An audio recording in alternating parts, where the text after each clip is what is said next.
Good evening and welcome to Economic Forum. My name is Tawanda Gudlanga. Zimbabwe is a member state of the United Nations, and this week we are focusing on the United Nations operations in Zimbabwe. My guest this week is Mr. Bishow Parajuli, who is the United Nations Resident Coordinator. Good evening, welcome to the program. Thank you very much, and good evening to you and everybody who is viewing this.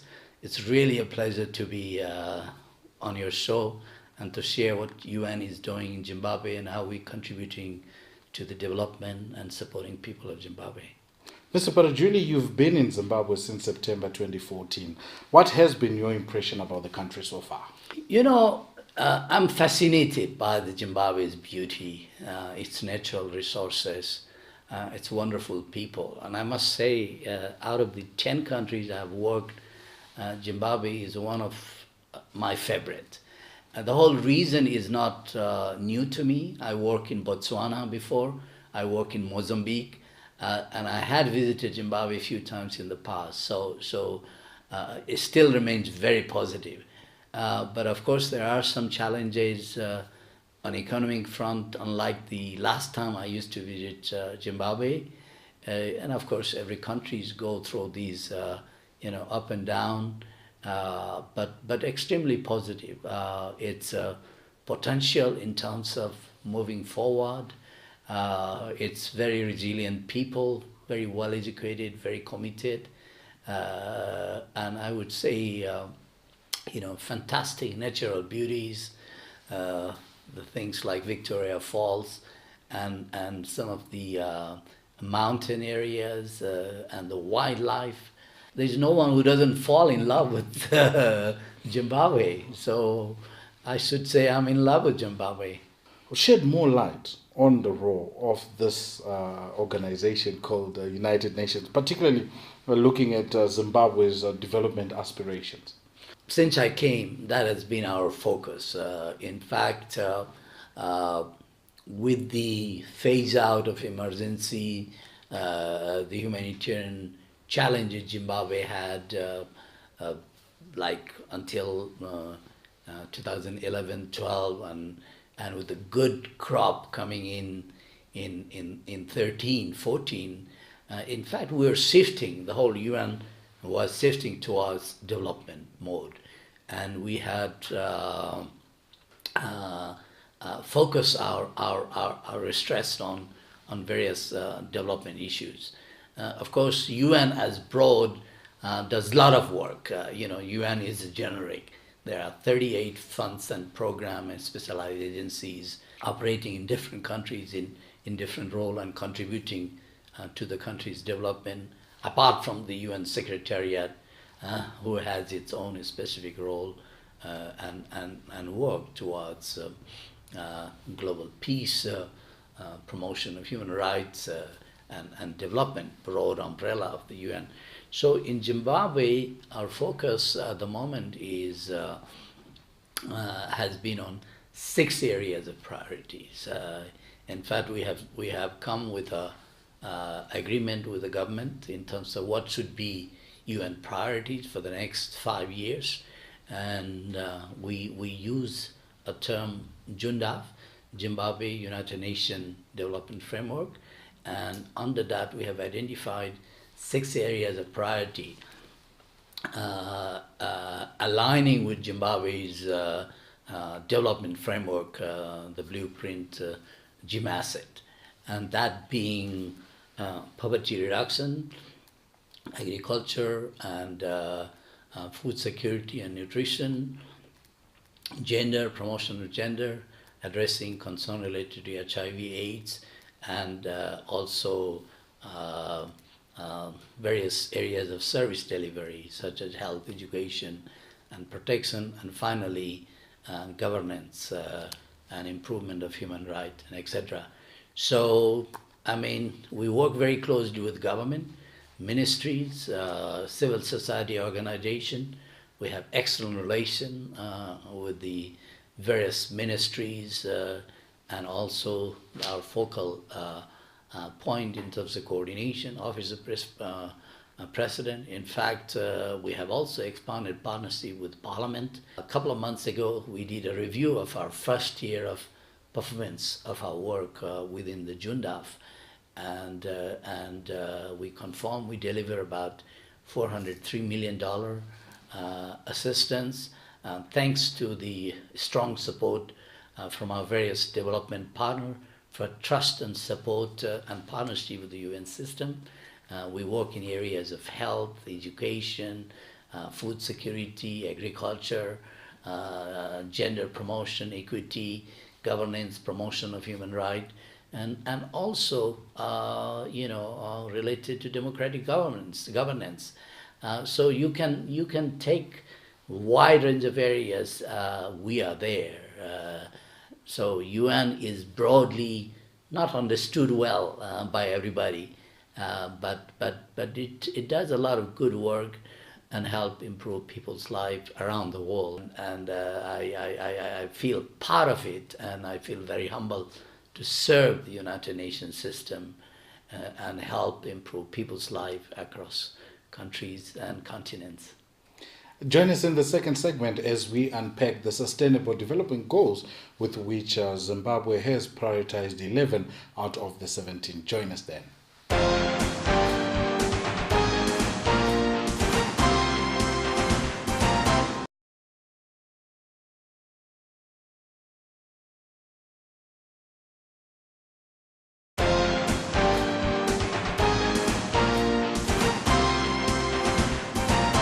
Welcome back. This is Economic Forum, where we are discussing the role of the United Nations in economic development issues in the country.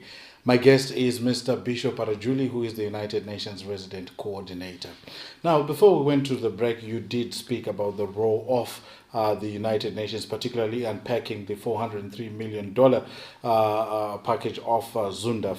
But of course, Zimbabwe, like member states, did ratify the Sustainable Development Goals. What are they? There are 17 goals within the Sustainable Development Goal, which has been a follow-up of the Millennium Development Goal, which began in 2000 until 2015, and it had 8 goals. Now, Sustainable Development Goals, SDG as we call it, or Agenda 2030, it encompasses a broad spectrum of issues which includes all countries globally. And it has 3 dimensions in terms of, if you broadly look at it, it's about people, it's about people's livelihood, it's about the environment we live in, and the whole system. And so unlike the MDG, which didn't have some of those elements, and as you mentioned, for Zimbabwe has prioritized out of those 17 goals. There are some 11 goals, but Zimbabwe is also committed to all the goals, as all these 17 goals are fundamental for every country in the world. Why from MDG to SDGs, for example? People might ask those questions. I think we learned during the time of MDG that we achieved collectively targeting and focusing on these identified goals of progress in humanities. For example, the poverty was reduced by half globally.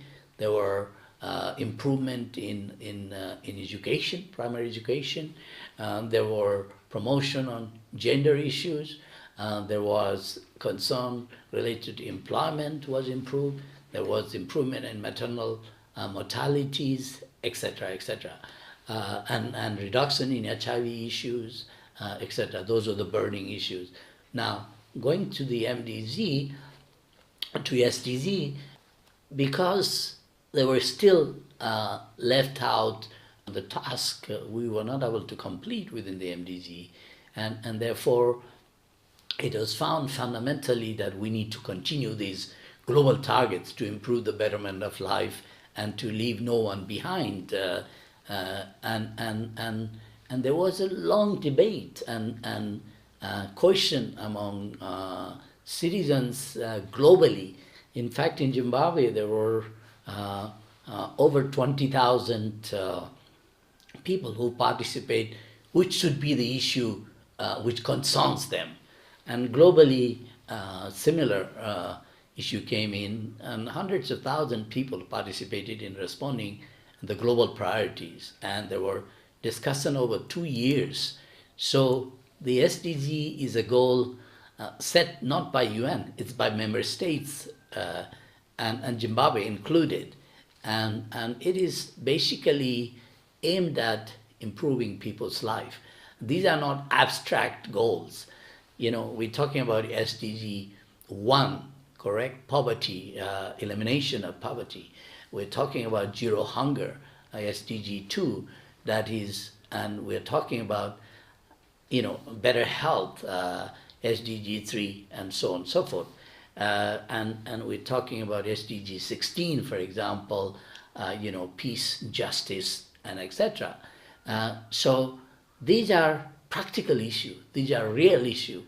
And what we are talking here is how to improve people's life, how to bring equity among the societies, and how to help communities grow up to be better. And by putting these goals on the table and governments, countries owning it, they are promising to their citizens that we are committed on these issues and we want to do better for our country. And interestingly, Zimbabwe, among the 8, prioritized goal number 8, which speaks to inclusive economic growth, employment, and technological innovation. How is the UN and Zimbabwe working towards implementing this critical goal? Well, you know, improving economic environment or economy itself is a foundation for everything. And I very much like this quote, which you know, the Honorable Minister Chinamasa says, and I was honored to participate in one of a budget, pre-budget discussion. Like a year ago, the budget for Zimbabwe was around $4 billion. And when you look at requirement for Zimbabwe in terms of various sector and area, is almost double if you look at it. So he says, let's work towards making the size of the cake bigger. Because if you have a cake of 4 billion, then it has to be proportionate, correct, on every sector. Yes. And we're not able to meet the need. So the idea is to make that cake of not $4 billion, but maybe $6 billion or $8 billion, so everyone can benefit on it. And here, in case of Zimbabwe, I believe it's very fundamental, because the economy has shrunk so much, you know, in terms of production, industries, the you know, agricultural sector, etc. So making every effort to expand the economy is fundamental. Now, as a UN, of course, we are working with government in various areas. For example, in the agricultural sector, to improve in the production, and also in the sector working to help build resilience among societies. So when you have a climate change, an issue like drought, these are not, they don't get affected. And also, so many areas we are working in sort of a capacity building, government ministries, etc., etc. Talking about SDGs and, of course, the transition from the Millennium Development Goals, will Zimbabwe effectively meet Agenda 2030? We'll talk more in the third and final segment. Join us then.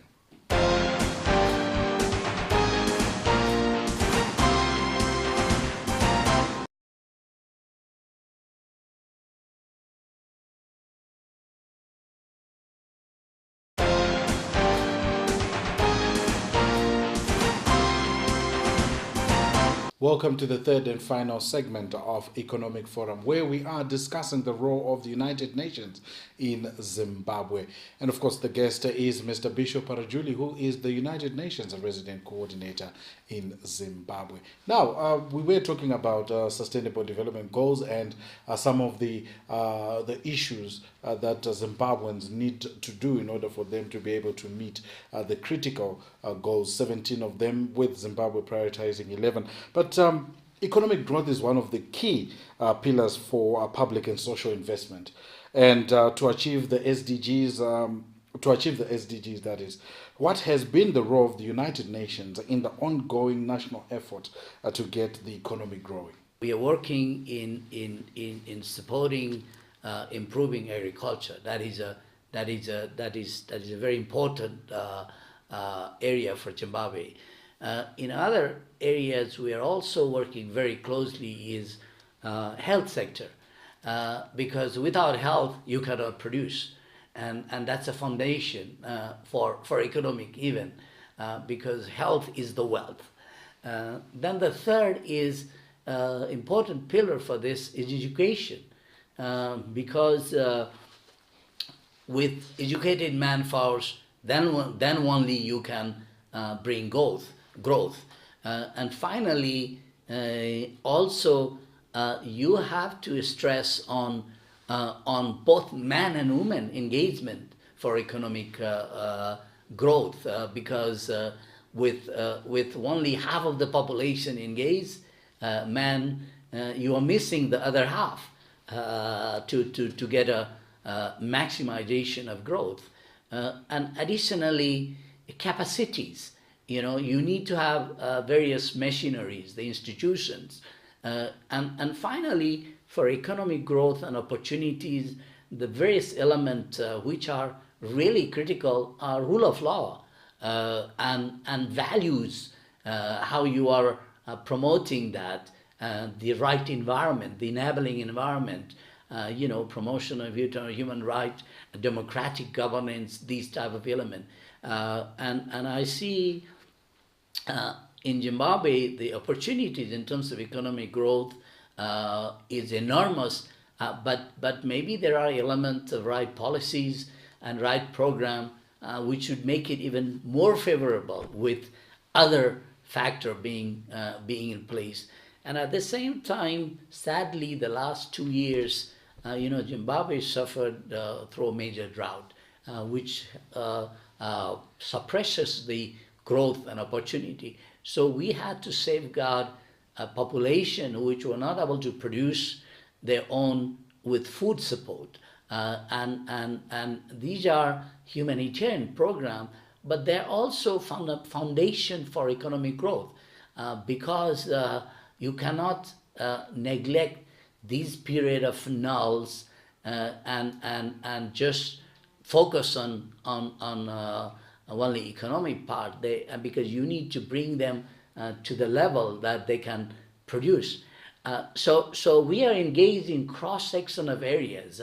When I listed those 6 areas of priority, they are all interlinked with the sustainable goals, and they are all within the priority set by Zimbabwe. The issue of health, the issue of education, agriculture, reducing hunger, peace and justice, 16 goal, etc. And so in fact, the UN program UNDP embraces all the priority goals which Zimbabwe has identified. But where is the area of focus? Is it on humanitarian issues, or it's on economic development? Because like you said, that there's a lot of misunderstanding when it comes to some of the issues that the UN always talks about. The perception out there is that you're more humanitarian than you would to work with countries in order for them to grow from an economic perspective. Hence the famous quote that Africans then become the dependents all the time and always bring a begging bowl to the UN. I think it's completely misunderstood, if I may say so. Even when you have a crisis situation and people are fed or they are provided free health and education, in a deeper level, although it is life saving, but that is a base for development. If you don't protect people, how do you develop them? Correct? So you can't see economic development only from the point of view of private activities and things like that. So, but here in Zimbabwe, our stress has been always a combination of if there are element of crisis, meet and address that crisis, but help people working with government towards prosperity and progress. When I said agriculture, sadly, Zimbabwe has the lowest productivity in the region. Imagine that. Zimbabwe is the grain basket. It can multiply the production by 3 times. That's one. The second is the issue of job creation and etc. The element of broader poverty reduction. That's an area we need to do more. In fact, we have not been able to pay too much attention or mobilize more resources in that. But when you talk about education, our work on education sector, that is development. Investment into health is development. It's not humanitarian. Helping strengthening institutions and capacitating them is development. So I don't know what people think is development. For example, I was asked a question the other day about helping industries revive. If you call that development, that's a private sector. It's UN doesn't get into reviving factories and etc. We can work to look at what are the concerns and how to make it visible, but you need to attract private sector. And for that, what we can do is work to support in terms of right policies and program to create private sector's attraction to the country. So therefore, a lot of work UN does, although sometimes it's is seen as humanitarian, but it is development. Of course, it's not involved in the big sense of investment into infrastructure, but our family of the UN, broader institutions like World Bank, African Development Bank, part of the broader multilateral organization. UN assistance is all grant. That's also you need to bear in mind. Mr. Parajuli, we want to thank you for coming through to Economic Forum, and of course we will be putting our finger on the pulse as we look at Agenda 2030. Thank you very much. It's really a pleasure to join you again, and look forward to engaging and talking on specific areas of UN work. We are deeply involved in various activities in each area of the Sustainable Development Goal, working with, of course, government counterpart, ministries, communities, civil society organization, and development partner who play a critical role in UN engagement into Zimbabwe. Thank you very much indeed. My guest was Mr. Bishow Parajuli, the resident coordinator of the United Nations in Zimbabwe. We've come to the end of the program. For your views and comments, please do make sure you do send them on the numbers that are appearing on your screen. This has been Economic Forum. Join us again next week. My name is Tawanda Gudlanga.